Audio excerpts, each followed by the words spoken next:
You're listening to Comic Reflections, episode 158. I'm your host, Nicholas Prom. And I'm Spencer Valadez. Comic Reflections is brought to you by Rhymes with Geek. You can find our show, plus many other cool podcasts like the all-new Anti-Fanboy, Feed It Comics, and Two-Headed Nerd at rhymeswithgeek.com. Comic Reflections is also available on backissueheroes.com, the home of classic comics on the web. If you enjoy our show, please subscribe to us on either iTunes or Stitcher. I know you always say classic comics, but every time you say it, I think like classic rock. You're home for classic rock. Look, this is my radio voice, okay? I know, so yeah, I'm doing the radio and answery thing. It's great. Oh, thanks, Spencer. Yeah. So today we're beginning Showcase Presents Green Lantern Volume 2. We are deep in the Silver Age, baby. Yeah. It was 1963, I think, is all these stories today. Mm-hmm. And, yep, damn Skippy. Let us begin. Yeah. So we immediately start in this volume with a Sinestro story. Yes! Yeah. And that's from Green Lantern number 18, January 1963, cover date. Uh-huh. And the lead story is called The World of Perilous Traps, written by John Broome, with art penciled by Gil Kane and inked by Joe Giella. And yes, it's a Sinestro story. So let's go, which is awesome, because yay! Excuse me. Yeah, so we jump in, and again, Sinestro has broken out of the mind control device. Mind control device of his own invention. Yeah. And so he's so Green Lantern is dealing with some I don't know if he ever some subhumans on Kirba when the story starts out. Oh, and, yeah. He's doing it because the Guardians needed him to get some work done, and he's doing just fine. He's kind of wrapping everything up, and he blasts one of them with his ring. Yeah. And he just totally misses, which is fairly uncommon for Green Lantern. Right. And so he's kind of retelling the story to Pieface, and he's very concerned, and he kind of just waves it off. But in his waving off, yeah, he paralyzes Pieface in like a trance kind of state. Right, and he goes and checks in Carol, and the grease monkeys in the hangar are still the same way. And totally. So we got a problem here. And so Sinestro shows up as a projection of himself. Right. Laughing evilly and monologuing, explaining how he got away and stuff. Yeah. And so Green Lantern takes the ring and is furious and throws it on the ground. And Sinestro... He threw it on the ground! Okay, sorry. Sinestro pops forth in his projection-y ways and scoops up the power ring and pops off. He disappears. But he takes Green Lantern with him. Exactly. Because Sinestro is still doing that evil election thing on Quard. How long is this election? Maybe it's another one. Oh. You know what I mean? Or maybe it's ongoing. Mm-hmm. You know, could things be different on Quard? There it is. Quard. We're different here. Yeah. And as you know, Quard is in the antimatter universe, and and they're all about being evil. Yeah. And so Sinestro is he currently in second place? No, so. He's in the lead against Jippobax, who was his main rival, as in before. I don't know why Jippobax is higher up on the scoreboard, even though he has a lower score. That's true, yeah. It's called reading numbers. Yeah. There we go. I'm not so good at that, apparently. Okay. We all have our cross to bear in life. And so Green Lantern is kind of appears in front of the crowd that's gathered to see who's going to win this competition. And Sinestro has this campaign manager who, my thought is... Maggot, yeah. Yeah, if you have a campaign manager for who's going to be more evil... Yeah. Let's be honest, the campaign manager is probably more evil. Yeah, because they're thinking all kinds of devious stuff that you can do. Right, yeah. And take credit for. Yeah. Yeah. So that's a little...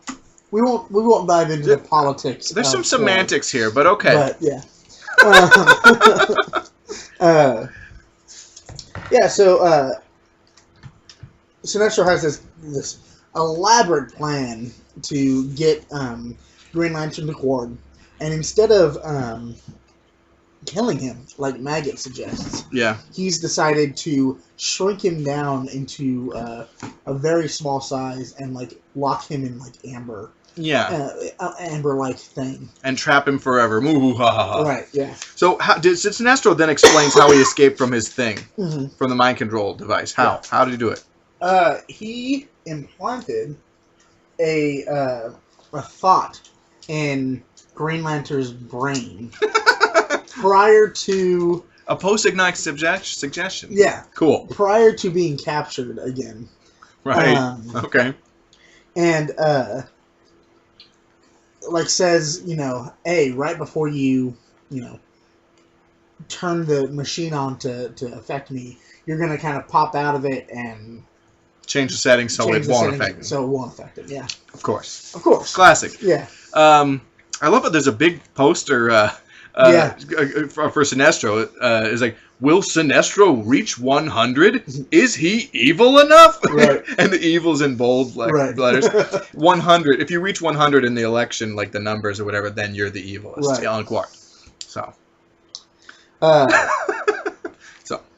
So, just as Sinestro is gonna shrink him down, Green Lantern pulls his ring to him and fights back, and he knocks out some Quardians, and he's gonna take out Sinestro again. And he explains to Sinestro quickly. I think it says, and was it this one where he's like, while you were monologuing, I took the time to do some actual work. And, he made a projection of him throwing the ring, of the ring bouncing off. Right, and so Sinestro thought he was throwing off the ring. Right. But really, he had the ring kind of floating near him, invisible. Yeah. And he was able to pull it on and kind of save himself. And he's not really saving the world. He's just saving himself. Yeah. And he has no stake in the Quardian election either. Yeah. So he shrinks Sinestro and puts him in a little thing. Yeah. Which, justice. Yeah. He was going to do it to him. Yeah. So then Hal goes back to Earth. He travels from the antimatter universe back to ours. And he uses the ring to, fix Pieface and Carol. So they're all groovy now. And yeah. And he kind of shows off his new Sinestro toy. And of course Pieface exclaims, "Jumpin' fish hooks!" Yeah. So yay. So Sinestro was thwarted, evil, foiled. Yeah, totally foiled. Yes. How is he going to escape this one? Because it's not like he, Oh, I don't know. But let's be honest, we'll be back. Maybe, here's the thing. Maybe it'll be something, and I don't know because I haven't read the next Sinestro story. But since amber is kind of a yellow-orange, they'll probably say, well, yellow things won't affect my ring. Right. Because they're cool. Or maybe it's something like that. Who knows? Or he'll find a pinhole and expand it. That kind of thing happens quite a bit. Yeah. So, but let's talk about the backup story in this issue. It's called Green Lantern versus Power Ring. Yeah. And it's not Power Ring from the crime syndicate. Right. It's his own Power Ring. Right. But this is pretty cool. John Broome wrote this. Mike Sikowski penciled this story. But Gil Kane did the layouts for pages 7 through 12. Okay. That's kind of like doing a storyboard or some roughs for Sikowski to work from. Right. And then, of course, Joe Giella did the inking. So, but let's talk about this story. So, after I read this, my first thought was, you know what, maybe... So let me explain the story a little bit. Okay. The story is basically Hal Jordan, Green Lantern, and Pieface trying to figure out the extent of Green Lantern's ability with the power ring. Like how far away he can be from the ring and still use it. Right. Which is weird. You would think, not on your finger, can't use it. Yeah. But he's testing, and he's over a course of many tests, he figures he can actually get the ring to do stuff up to 100 yards away. Yeah. Like him being separate from the ring. Right. So. Yeah. So they put stuff in the way. So there's a psychic link kind of with the ring. Yeah. my thought is maybe they were getting like letters, the editors getting letters from Oh, I'm people sure. trying to figure out, Absolutely. hey, how good is this ring? What are his abilities? Because we've never gotten a really detailed description of the ability of the ring. And here's the thing, and what its limitations are and Right. stuff. We've had a lot of these backup stories, the weird backup where like something goofy happens with the ring. This is all, I feel like these are all answering fan letters. Yeah. And this is helping to define the mythology of the Green Lantern. Because how cool, I know when you get modern comics, there are letters in the back. But Not so much. no, I mean I've seen them, but it's not in an every issue kind of thing. Yeah. You would be able to read your letter. Yeah. Once in a But, while. before the internet, which is relatively new, think about it, the only way to have interaction with the creators was through the letters column, or maybe writing letters to them personally. So the letters page was a really big deal, engaging fan reaction, what they wanted, and what things they were confused about, and what they need clarification. Absolutely. And there's talking about the internet. There's a level of anonymity. When you're posting, oh, Superman sucks because X. Okay, but who are you? Why do you feel that way? Right. If someone wanted to, that's just out there in the ether. You're not getting to write a letter that Julia Schwartz might read. Right. Wow. Yeah. From beyond the grave. But yeah. Yeah. So that's what I was thinking while I was reading this. Yeah. Good stuff. So kind of to skip ahead a little bit, just because we gave you the background. Yeah. Hal Jordan and Pieface have gone off to a remote area in the north. And they're testing the ring. Yeah. And some hobo finds the ring because there's an avalanche or something. They decide they were going to go into a cave. Right. To see how effective his ability is with the ring. If they're in a cave too. Yeah. Far away in a cave. Kind of blocked away. They don't really see it, And it seems to work for a while, but then he can't use it. It kind of dies out. Yeah. And then there's a rock slide, and a hobo that got kicked off a train. Yeah. Slides down the rocks and is totally fine, but kind of he finds the ring. Yeah, trapping Green Lantern and Pieface for a little bit. Right. But Hal had programmed the ring. He says, check in with me every 5 minutes. Right. Tell me what's going on. Mm-hmm. So this is perfect because the ring will report to him, or in his mind or something, let him know where it is and what it's being used for. So the hobo gets revenge on the brakeman on the train and goes on a rampage.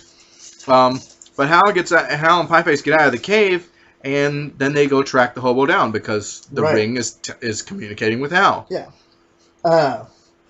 And so, in one of the coolest fights ever, Green Lantern is struggling.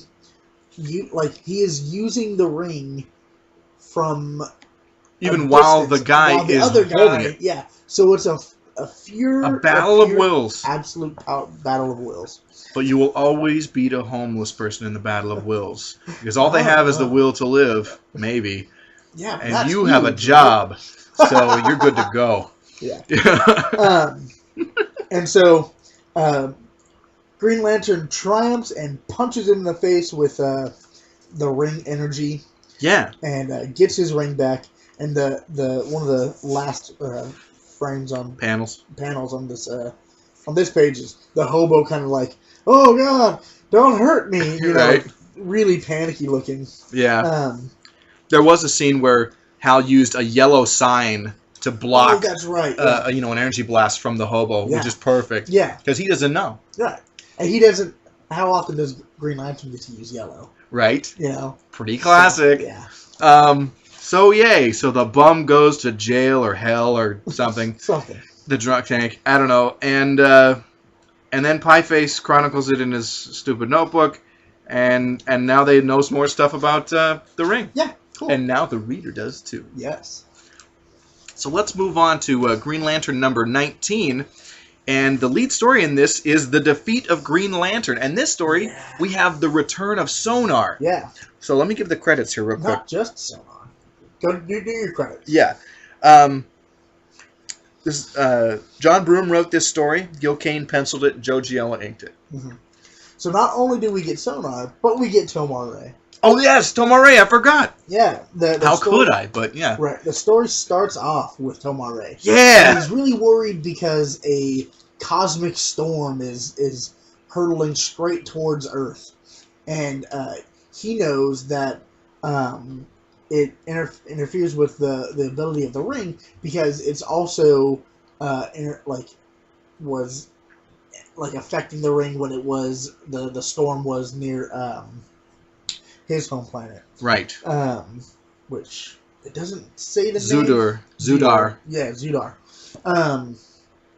And so he's trying to get a message to Green Lantern, but he also has, his duties as Green Lantern. Word. He's got a whole sector to take care of, baby. Yeah, and so he has to get back to work. Yeah. And so it flashes from Tomar-Re back to Ferris Air, where Green Lantern gets a letter. It says, Green Lantern, care of Thomas Komaku, right. Ferris Aircraft Company, in Coast City, California. Ah. In Los Estados Unidos. That's basically what the letterhead says. But anyway, so they're confused, but they remember their adventure in Medora. Yeah. That crappy little country. Right. Where they got a postage stamp, and so the Medorans sent a letter to Lantern via through Pieface. It wasn't the Medorans, though, was it? It was the country next to Medora. Oh, that's right. Yeah. But they talk to each other because they're like neighbors. Yeah. So anyway, they know that Sonar is loose again, and he's scheming for world conquest. It's like, today Medora, tomorrow the world. It's like, doubt it. No, you couldn't even... Sonar couldn't even conquer an old folks' home. Right. Okay? Yeah. They couldn't hear him. He's got good powers, and his there's a great panel here with these, brooding, and there's the cape flowing in the wind. Yeah. That's really cool, but he thinks so small. Crappy little country, they need to be important. Yeah. And it's his downfall. It's a super stupid fatal flaw. Right. So... he's so small town. Yeah. So Sonar, the letter says that it's from the leader of the second country, the smaller country. Whatever they're called. It'll probably be never mentioned in another comic ever. Gronico. Yeah. So kind of like Monaco. Yeah. So anyway. The leader of Gronico, it's a principality. Sorry. Oh, the principality of Gronico. Which is Medora's nearest neighbor. Right. Apparently, Sonar walks in to the palace of the leader and is like, "Hey, I got this idea. We make Gronico and Medora. What's that called? Yeah, Medora. Yeah, Medora. One country. And I'll be the ruler, and you can be my assistant. I will be in charge, and you can totally advise me." And of course, the guy throws Sonar on his ear because that's so super dumb. Yeah. And gets Sonar throws a little bit of a hissy fit. But the leader of Gronico is pretty nervous because now he has a supervillain that wants to destroy him. Right, yeah. So he calls on Green Lantern to come and help, and Green Lantern takes off. Via snail mail. Right. That happened. Okay? So, it's 1963. Yes. We were talking last night after I read through this. And at one point it says, there was no time to contact the United Nations. But there was time to send a letter to Green Lantern via Pieface. What if Pieface was like, nah, whatever? Right? Right? What if you didn't open a mail? You could have made a phone call to somebody else. Absolutely. It's kind of, I don't know. Again, we do not know the politics and policies of Gronico. But, yeah. But, let's be honest, they could have made a phone call to the UN. Since they're made up, I know they're not in the UN. So, it could have been more difficult for them. Right. Yeah. So, I don't know. Anyway, Green Lantern decides he's going to head over there. But Tomar-Re is still very concerned about this Cosmo storm. Yeah. Yeah.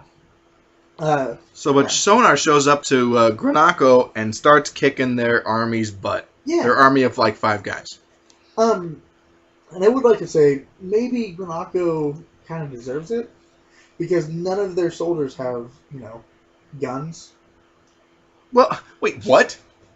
They're I'm not saying- well armed, so they deserve to be conquered. But Eh. really, deserve? Not deserve. Okay. Let's not say deserve. They shouldn't be surprised. Right. Yeah. They So- shouldn't be surprised that a guy who is wearing, this ridiculous outfit. It's kind of cool, ridiculous, yeah. But he's got his ridiculous tuning fork gun. Right. Yeah. Okay, so So he's laying the smackdown on the Granakan soldiers, yeah, and out of nowhere, boom! Green Lantern shows up. But he is immediately transported to ancient Rome and the What? Colosseum. yeah. And a lion is about to attack his face. But then he remembers, and his ring won't have effect on it for some reason. But then he realizes Sonar's tuning fork gun creates mental effects, so it's an illusion, and Right. so he uses the brain to program his own brain for it not to work on him, Right. which he did before, I think. Yeah. And Maybe then it's something he has to redo every time. maybe, and then He sees Sonar winding up a supersonic knockout punch. yeah, Uh, Green Lantern creates a big punching bag, like yeah, a which is boxing great. bag, and to block it. Yeah. Yeah. And then Sonar just hastily runs away. Like, It's pretty funny. yeah. Let's see. Yeah, he just runs away. Green Lantern decides to get distracted and not lock him up. Mhm. And so he makes a kind of goes in to meet in the Grand Palace. They don't really say what the leader is. Let's call him El Presidente. Okay. He goes and talks to El Presidente of Granako, and they kind of set up this plan. Mhm. And Green Lantern decides to start. He's going to draw out a plan for them With the ring. with the ring. But which then is super a cool. weird image of Sonar shattering Green Lantern's Yeah. body appears. So he knows the Sonar is nearby and doing wickedness or influencing something. Right, he doesn't know. He's like, hey, that's not what I wanted to draw. Let's start over. Scratch, scratch, scratch, scratch. Yeah. Here's the plan. Meanwhile, in his hideaway across the border, Which is probably like a block away. Yeah, a would-be conqueror broods. The only thing standing between Medora, his beloved country, becoming a slightly bigger country, is Right. Green Lantern. Right. And he's very upset. And so he kind of tweaks his tuning Right. fork gun, sorry. Yeah. And Green Lantern kind of sends out sentinels of soldiers Mm-hmm. to kind of watch for Sonar. Right. He picks up, he finds him, and they start battling, and Sonar hits him with the tuning fork gun, Yeah. and he starts to shatter. Yeah. Weird. Yeah, so crazy. But then out of nowhere, this giant bubble shows up. Green. Yeah, and it, starts engulfing Green Lantern, Yeah. and it heals all his wounds, and kind of resets up, and Sonar fires his tuning fork gun again, and it just bounces off like it's nothing. Yeah. And it turns out it's Tomar Ray who was helping Hal remotely, Right. which I didn't think you could do that. Right. Yeah. But maybe if he's able to see something on a view screen, he could maybe magic stuff Right, with the yeah. ring. I don't know. Maybe something like that. Stuff. Yeah. So they lock up Sonar. The Granakans are safe. El Presidente is happy that Green Lantern saved them. And on his flight back to the US of A, Tomar Ray finally breaks through and is able to communicate with Green Lantern and explains, hey, if you noticed anything weird about your ring today... It's because this cosmic storm was happening. Right. And he wasn't actually able to make it through the storm, Right. but he was able to implant subconscious thoughts into Green Lantern. Weird. And so he was able to tell him, hey, I've kind of dealt with this stuff. You can make this weird bubble thing and it will heal you. And so Green Lantern, Oh. prior to his fight, told his ring to do that, but it wasn't really... More messing with brains, Right, post-hypnotic stuff. Like, no wonder he went crazy someday. Absolutely. But, Yeah. anyway. Yeah. Cool interaction between Tomar Ray and Green Lantern. Yeah. And Sonar is back in jail. Yeah. But he's super stoked because Medora made the headlines. But it's so weird. He's doomed to fail every time. Right. Because he's got a self-sabotaging, I feel like, something there. Maybe his dad didn't love him enough. Would you? No. No. So... So, our backup story? It's called The Trail of the Horse and Buggy Bandits. Yeah. Oh, boy. John Broome wrote this story, and Gil Kane did the pencils, and Joe Giella did the inks. Yeah, I'll just let you take it. Okay. Into ridiculousville. Absolutely. So Green Lantern is doing his oath, and out of nowhere, it looks like Ma Kent's mom. Martha Kent? Yeah. Oh, Ma Kent's mom? Yeah. The grand? Martha Kent's mom is like, it's not her. I was making a joke. I'm saying it looks like her. Oh, okay. Yeah. It's an old lady. It's an old lady. Okay. Is trying to make a phone call to the ASPCA. Right. Because she's a crazy old lady.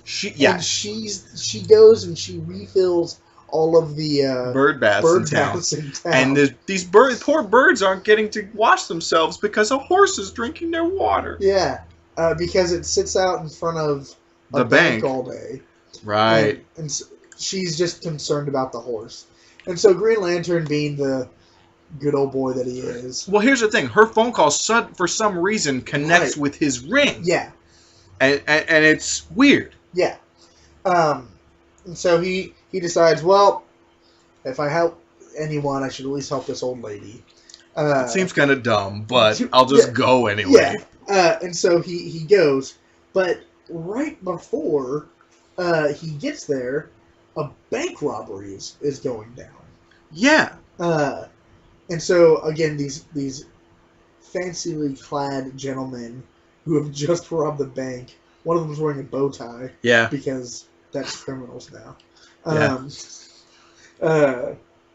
They rob the bank. They have their suitcases full of cash. Yeah. And wouldn't you know it, they throw their stuff into the back of the horse and buggy. The horse and buggy.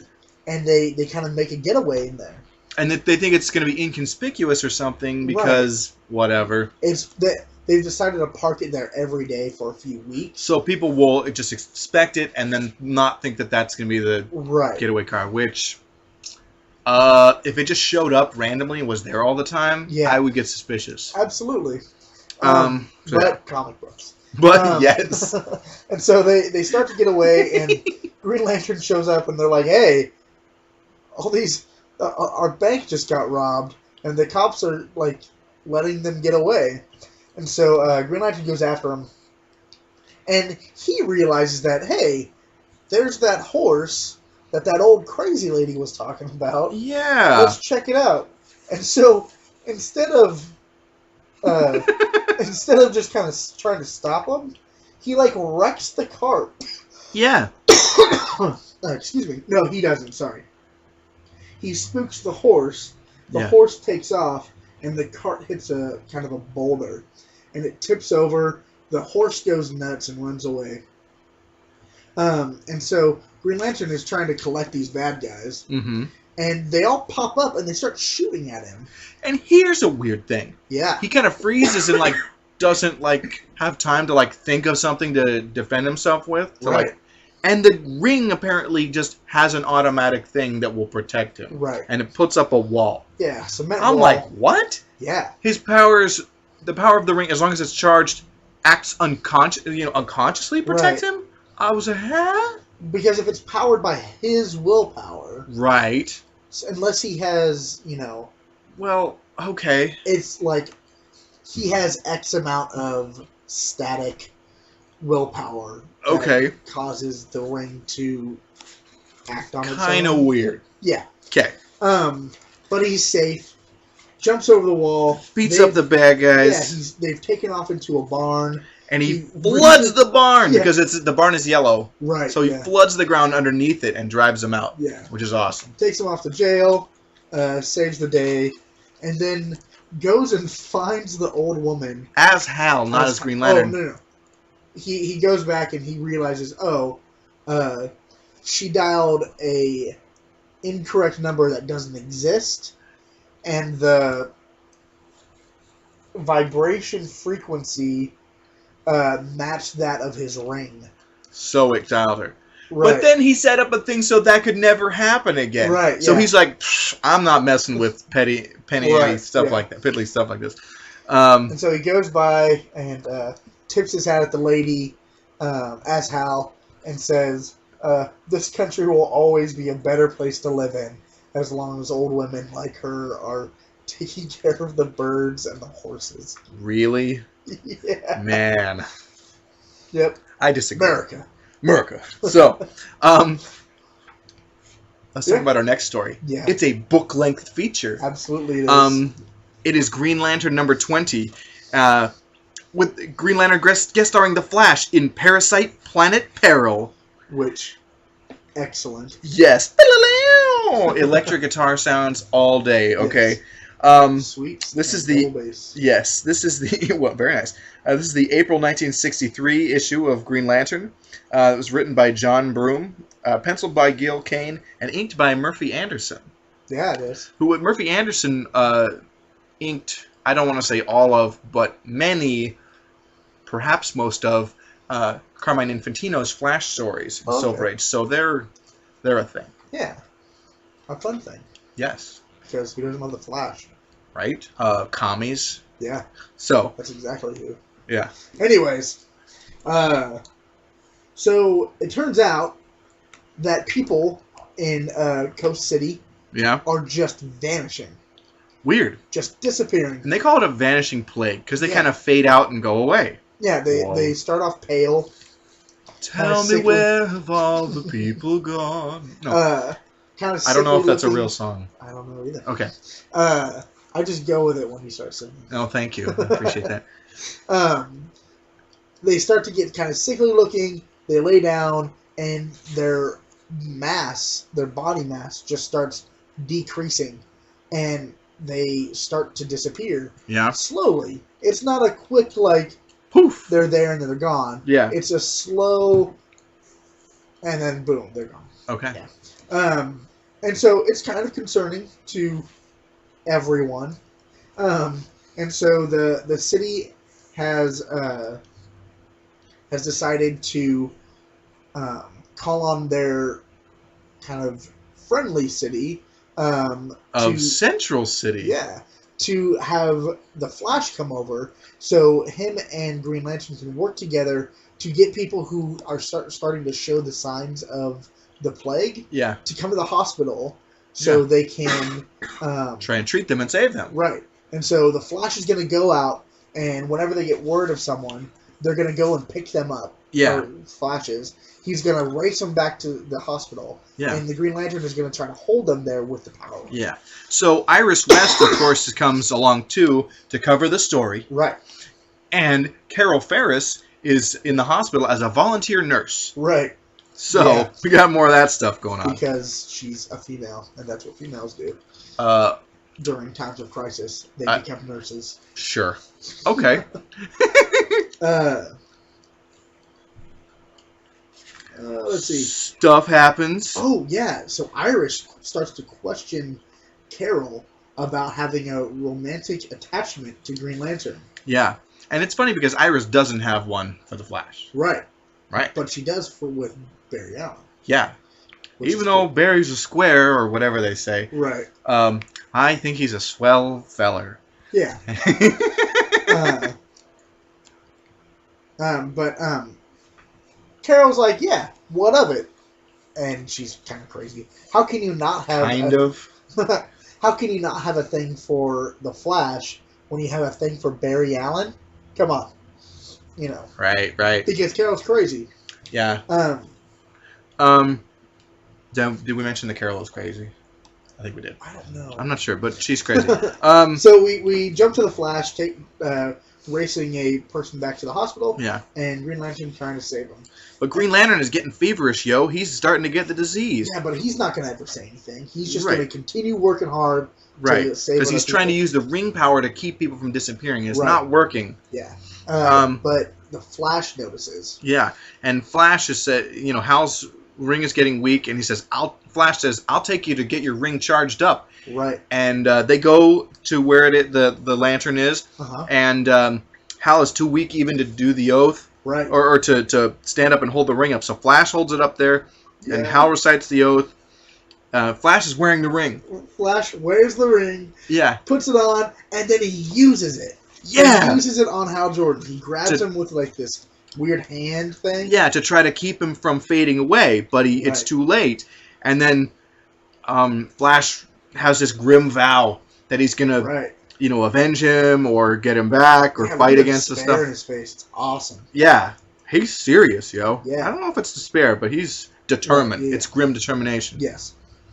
So he races back to the hospital, and he has to tell Carol. Right. He immediately starts weeping.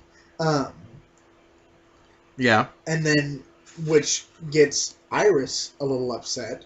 Yeah. Because she has to, but then she still has to report it. Word. And so she has to mention that. So Flash, he remembers that he's a scientist and starts working on a super electron microscope. Yeah.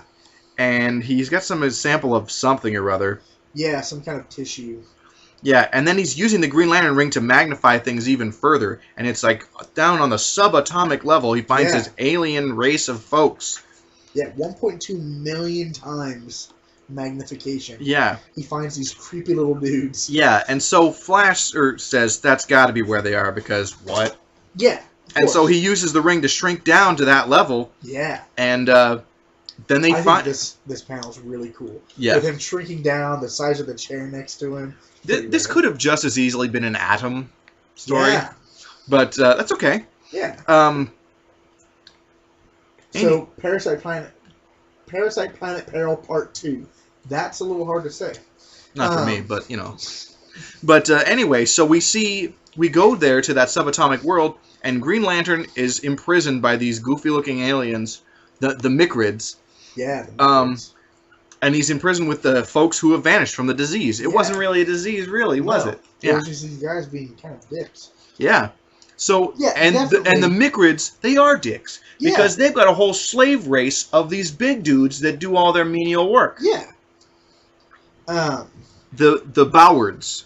Yeah, the Bowards. Yeah. And so one of the scientist-looking dudes, captives, tells Green Lantern, "Hey, they're not only shrinking us down, but they're siphoning off our brain power, dude. Yeah. I was even smarter than I am now, baby." Yeah. And then he kind of gives Green Lantern the lowdown on how they're controlling their slaves and all that. So Green Lantern immediately starts like, well, they're going to let that happen to me. And he just slugs like 3 of them. Yeah. One of them so hard, it headbutts another one. Yeah, but these guys are skinny. Yeah. So. And so they kind of get to Hal. Yeah. They corner him. But just as they corner him, guess who shows up? The Flash? Yeah. Yeah. That's not the same Flash. I know. I almost did it too. So Flash runs over to Hal. He's like, "Here's your ring." Boom, and they start like fighting, and it's awesome. Green Lantern. Oh, he magnetizes the Mykrids, and so they're like stuck to the wall. And they have to race over, and they find the brain power sucker machine, and the Flash, using his super speed, dismantles it. Yeah. And Green Lantern is able to. He doesn't even really help. He just kind of stands there. while the Flash, takes care of everything. Yeah. But what they decide to do, they go to like the headquarters of the Mykrids. Yeah. And both of them phase through the wall. Neat. And yeah, they both kind of like, hey, I didn't know you could do that to each other, which is always kind of fun. Yeah, because Flash can vibrate through stuff, Yeah. and the Green Lantern can just go through stuff Right. with the ring.